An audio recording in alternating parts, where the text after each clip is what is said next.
Hello from the land of TV. This is King Cool. Welcome to the Toast Reviews.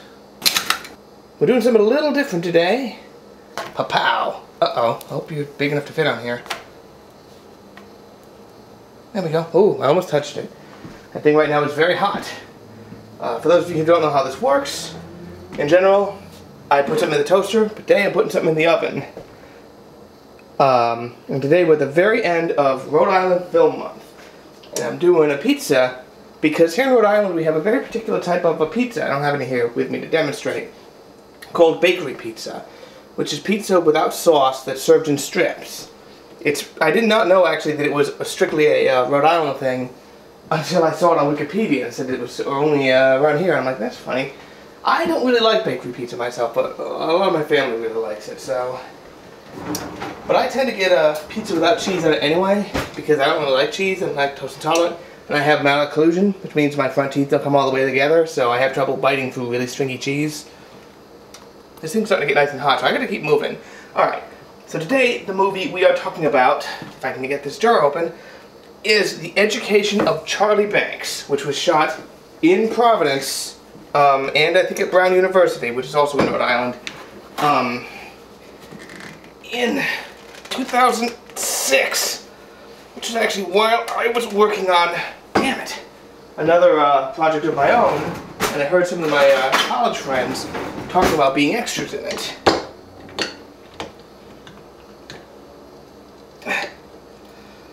Come on. I have this little lever here. I don't know if you can see me. Damn it! I bent the lid. Oh, okay. It's open. Yay! Sauce. So I don't get distracted too much. Let me put on the light. That looks better. I want to do my shout-outs of all the people who are actually in this movie as extras. So I want to say hey to Kayla, Patrick, Haley, Amanda, and I believe Johnny. Well, I'm not certain if it's him or not. I think I also saw my friend Samantha. Someone else, my buddy Sejan, said he was in the background, but I didn't catch him. But most of them are in the very opening of the movie. This also movie is going to leave on Netflix Instant pretty soon. So if you are interested, I would get on it. But now here to talk finally about the movie. Here we go. Okay. Ooh, this is goopy. So this movie is about Jesse Eisenberg stars as a I think this is supposed to take place in New York or some sort of urbanized city. I don't know how much we're supposed to put on. And he's at this party just randomly. He's very Jesse Eisenberg. You know, he's not playing like a Latino drug lord.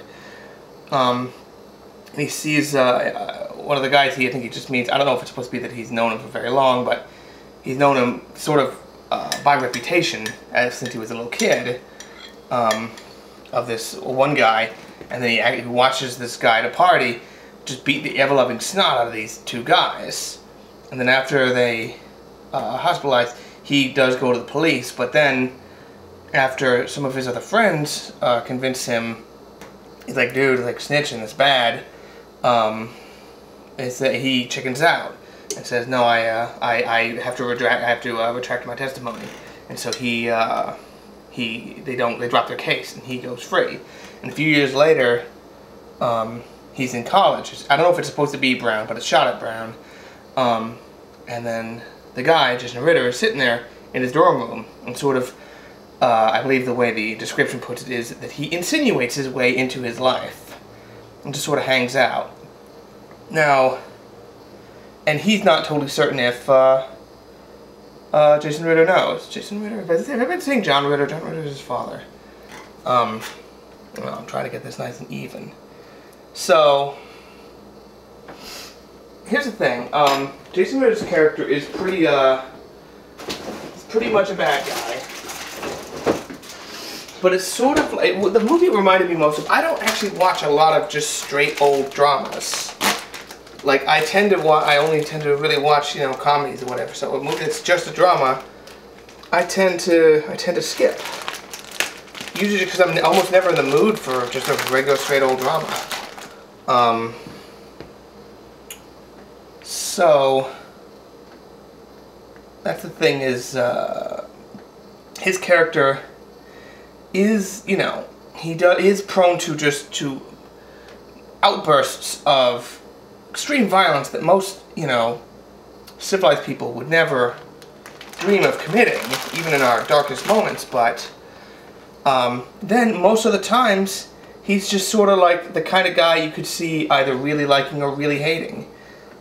He's just, you know, he's weird. He's, not weird, just out, but he's weird, but he's, you know, he in a weird way, the thing it reminds me of is the John C. Reilly's character, sort of, this is a stretch, but John C. Reilly's character from Cedar Rapids, where the guy was like, well, you know, what you see is what you get, and he's kind of an asshole, and sure, this guy's an asshole, but on the other hand,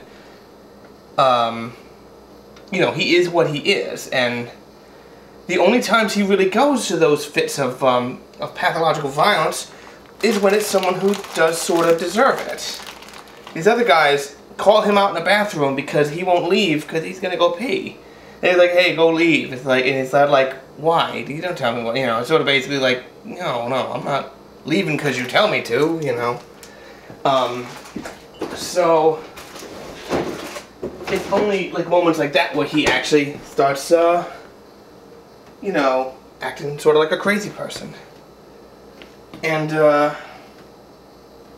it leaves sort of the question open where it's like, okay, like, yes, he's the one with the problem. He is obviously, almost certainly, a dangerous psychotic. But on the other hand, is it just his environment that led him to this? He does have moments of seeming of regret and some other things, and you know, he always has this crucifix pendant on, it seems. You see it, I don't know if that's supposed to be a theme or whatnot, I assume so. And then you start to wonder if it's, you know, because obviously he goes back to this guy's life, and so you have to think about the theme of forgiveness. And I think, is he coming there to try to get Jesse Eisenberg to, I don't know why I'm calling him that when obviously his name is Charlie Banks. It's in the title of the damn movie. Is he trying to get forgiveness out of him? Is he trying to get him to say something, you know, own up to it, do something? Or is he just going to go in there and try to kill him, or what, you know? But really, he just goes into the collegiate life that he never was able to get, you know, obviously because of the different path he took.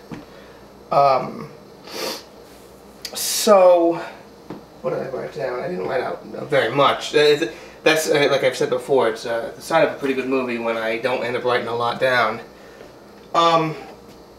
So I'm gonna go out and say, yeah, I did actually like this movie. I should have put this underneath the pepperoni. I did like this movie. It's not perfect. If I told you who directed it, I think I might have mentioned in the previous episode. No, I think I've actually been mum on this one. But if you find out who directed it, you're gonna be like, oh, you know, you're gonna be like, oh, whatever. I'm not gonna see a movie directed by that guy. But it's like, ignore that. This is still, you know, he might be thinking 10 years from now, he's just like, well, you know, hey, we all thought it was silly when this guy started directing, and now look, he directed Batman 7, the Batmaniest. What else? I'm not certain what else to say about it. Like, it's hard when you simply like it. I'm trying to think if I think the end is satisfying or not, without saying a whole lot. In a certain way it is. It reminds me of some movie, I think it's, what is it called, The Butter Crunchers or something, which I saw in like 5th grade. And it's about a self-destructing teenager. That I only barely remember, but that's what it was sort of reminding me as I was going through it. I really didn't write down a whole lot, so I guess this is all I feel about it. It's a perfectly acceptable, quiet drama, if that's what you like. Alrighty, I guess that's it for me.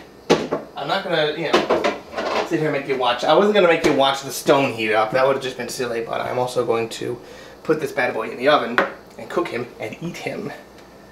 Ooh, you look good. So actually, well, I got the camera right now. I can't open the door. I'll move that back. Thank you all for watching. This is King Cool. Drive home safe.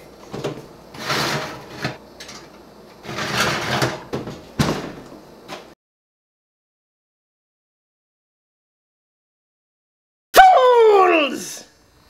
I mean, hello! I am Dr. Eyeballtron, and despite all my rage, I'm still just an eyeball in a cage. Turkey pepperoni? Wait, what's pepperoni normally made out of? For all I know, it's turkey. I sort of assumed it was pork or something. I don't actually know. To Wikipedia! It uses red-shifted excitation light, which can also excite fluorescent dyes. That's amazing. What was I looking up again?